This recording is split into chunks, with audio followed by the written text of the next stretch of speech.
कहानी भविष्य में सैकड़ों साल आगे की है, जब धरती इंसानों के कारण रहने लायक नहीं बची थी। वैज्ञानिकों ने अनुमान लगाया कि आने वाले 70 सालों में पृथ्वी पूरी तरह खत्म हो जाएगी। इस संकट से बचने के लिए इंसानों ने आर्क वन नाम की एक स्पेसशिप बनाई, जो कुछ चुने हुए लोगों को प्रॉक्सिमा बी नाम के ग्रह पर भेजने के लिए तैयार की गई थी। शुरुआत में मिशन ठीक चला, मगर एक तकनीकी गड़बड़ी ने सब कुछ बदल दिया। एक भारी बीम गिरकर शरण नाम की महिला के पॉड पर जा गिरा। होश में आते ही शरण ने हालात को समझा और बाकी क्रू मेंबर्स को जगाना शुरू किया। उसने स्पेंसर को हादसे की जानकारी दी और दोनों ने मिलकर सभी को सुरक्षित बाहर निकाला। इसी बीच ब्रेंट नाम का सदस्य कैप्टन को बचाने की कोशिश में बीम हटाने लगा, लेकिन शरण ने पहले उसका हेलमेट पहनाया और उसे वहां से खींचकर सुरक्षित किया, क्योंकि कैप्टन को निकालना अब मुमकिन नहीं था। बचकर बाहर आने के बाद जब वे कमांडिंग ऑफिसर को खोजने गए, तो पाया कि जहाज का एक पूरा हिस्सा ही गायब हो चुका था।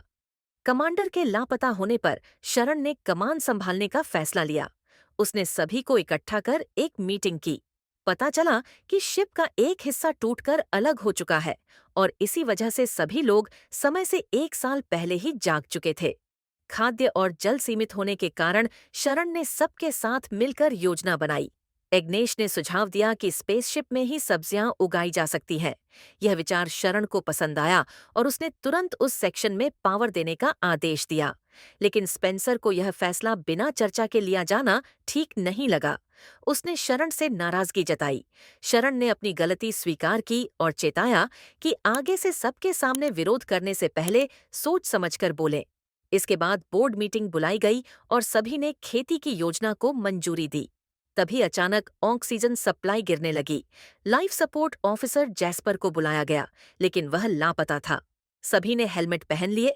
वहीं बेलर नाम का एक सदस्य मेडिकल रूम में फंस गया था, लेकिन सौभाग्य से उसे एक ऑक्सीजन सिलेंडर मिल गया और उसने खुद को बचा लिया।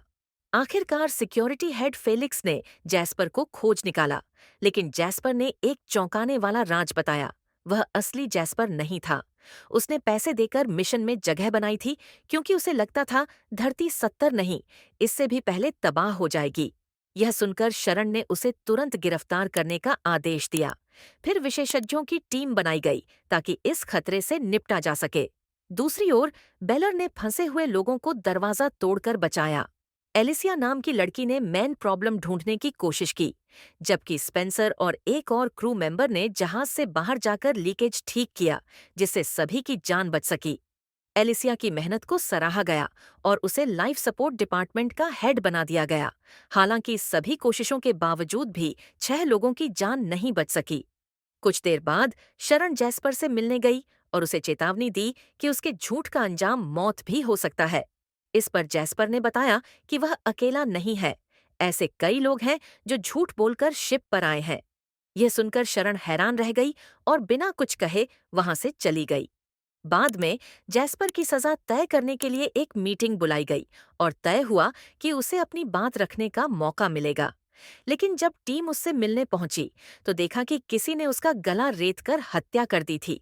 अगले दिन शिप की मरम्मत के दौरान मलबे से टकराने से स्पेंसर को मामूली चोट लगी, पर उसका साथी मारा गया। वापसी पर स्पेंसर को कई बातें संदिग्ध लगीं। साल भर पहले जागना, कमांडिंग ऑफिसर की गुमशुदगी और अब जैस्पर की हत्या। स्पेंसर ने डिपार्टमेंट हेड जेम्स से बात की कि शरण ने उनके साथ ट्रेनिंग नहीं की थी और लॉन्च के दिन अचानक पहुंचकर खुद को कैप्टन घोषित कर लिया। इधर सिक्योरिटी हेड फेलिक्स को जांच में पता चला कि जैस्पर के कमरे की सीसीटीवी फुटेज गायब थी। उसी दौरान एग्नेस के फार्म की पानी की पाइप फट गई, जिससे सिर्फ 9 दिन का पानी बचा। सफाई करते समय एग्नेस को एक ब्लेड मिला और उसे शक हुआ कि यह वही ब्लेड है जिससे जैस्पर की हत्या की गई। ये ब्लेड पाइप में डाल दी गई थी, जिससे वह फट गई। वह तुरंत ब्लेड लेकर फेलिक्स के पास गया। ईवा की टीम पानी बचाने में जुटी थी। फिर एक मीटिंग में खुलासा हुआ कि सिर्फ 4 दिन का पानी बचा है और जरूरत पड़ी तो मुश्किल से 8 से 10 दिन चलेगा। जल्द ही एक ऐसा कॉमेट मिला जिसमें काफी मात्रा में पानी था।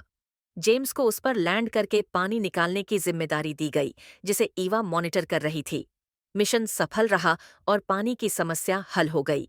रात को स्पेंसर को एक अनजान मैसेज मिला जिसमें जैस्पर के सामान की लोकेशन थी।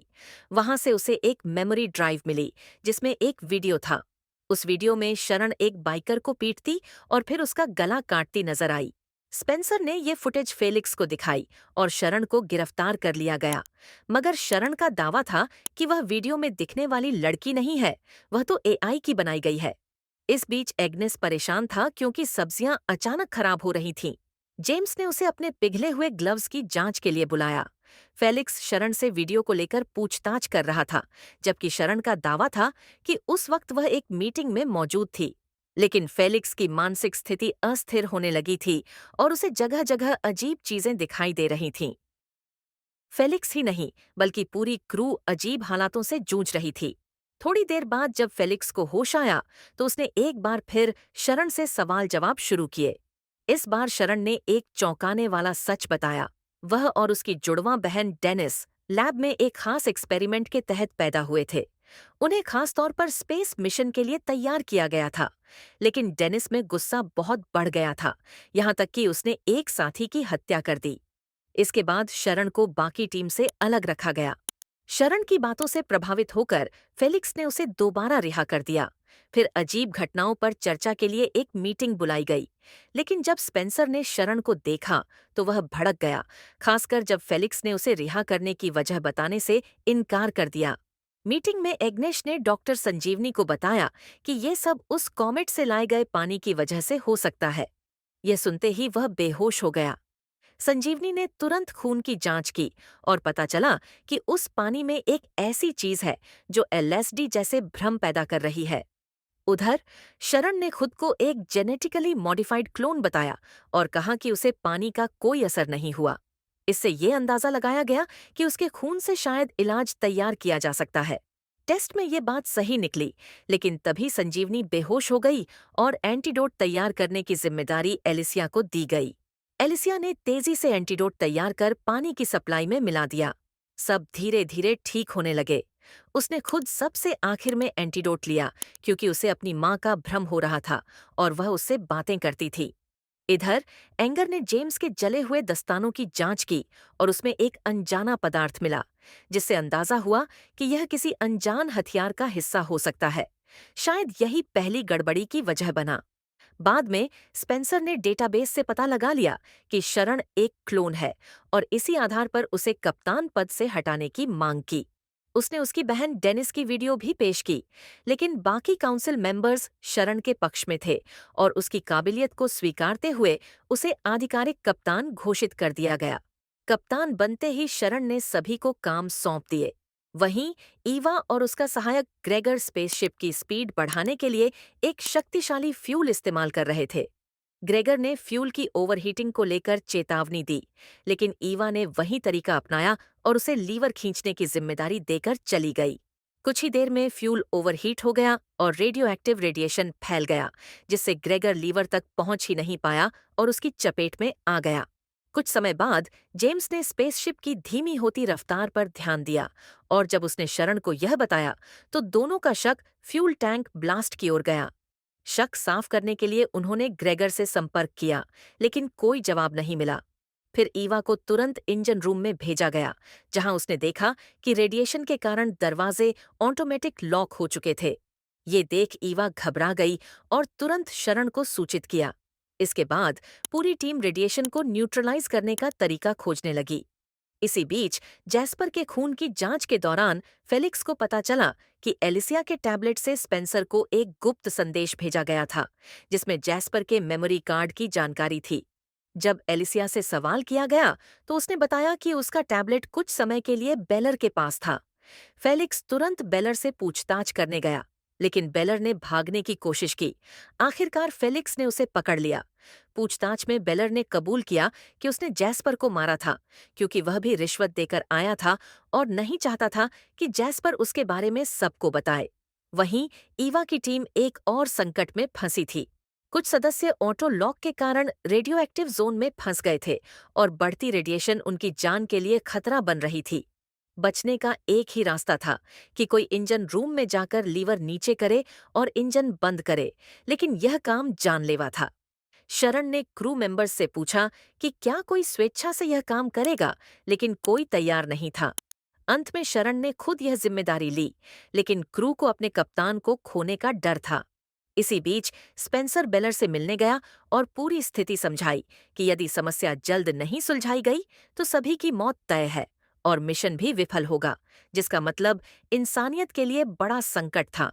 यह सुनकर बेलर ने फैसला किया कि अब तक वह सिर्फ अपने लिए जी रहा था, लेकिन अब वह अपनी गलतियों की भरपाई के लिए तैयार है। उसने प्रोटेक्टिव सूट पहनकर रिएक्टिव रूम में प्रवेश किया, जहां कई शव पड़े थे। वह इन सबको अनदेखा करते हुए आगे बढ़ा और मैन इंजन रूम के पास पहुंचा, जहां दरवाजा ऑटो लॉक था क्योंकि वहीं से रेडिएशन निकल रही थी। अपनी काबिलियत से उसने दरवाजा खोलकर लीवर खींचा, जिससे रेडिएशन बंद हो गई। बेलर की इस बहादुरी ने सभी का दिल जीत लिया, लेकिन तेज रेडिएशन के कारण उसकी मौत हो गई। उसने अपने बलिदान से जहाज पर मौजूद सभी की जान बचाई और इंसानियत को एक नई उम्मीद दी। अगर आपको यह वीडियो पसंद आया हो तो लाइक करें और चैनल को सब्सक्राइब करना न भूलें। अगली वीडियो में मिलते हैं।